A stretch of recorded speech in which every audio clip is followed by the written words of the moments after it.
Public advocacy is very effective, and MSF is not scared of going public when we need to.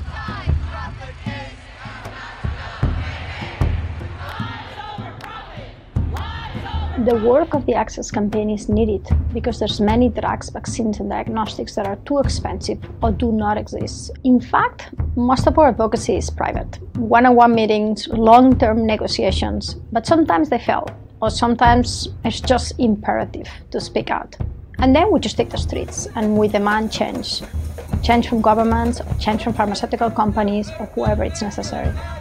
We hope to get help by raising a challenge publicly. We hope the public will help us, or we will get the information out there, so we will empower others to look for the change that we think is needed. The Pfizer, GlaxoSmithKline, GSK campaign is a perfect example. We had been negotiating with both companies for years, and our demand was very simple. We were asking for both companies to reduce the price of a life-saving vaccine, a pneumonia vaccine, so MSF and Ministries of Health could vaccinate more children. After years of meetings and letters and failed negotiations, basically, we decided to launch a public campaign. We took the streets, we took social media, we did everything we could. We launched an online campaign. We mobilized the MSF movement and our supporters.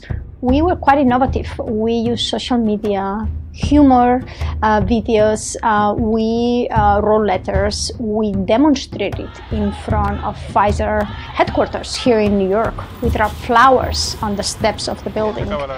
We engaged with shareholders activism. We testified, we asked questions in front of shareholder meetings. Really everything that we could imagine. And it worked.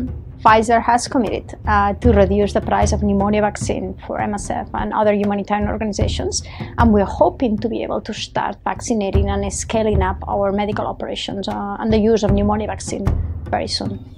We did not get everything we wanted. We were asking for a price reduction for governments also, for all developing countries. But it's progress. We got a price reduction for MSF and other humanitarian organizations.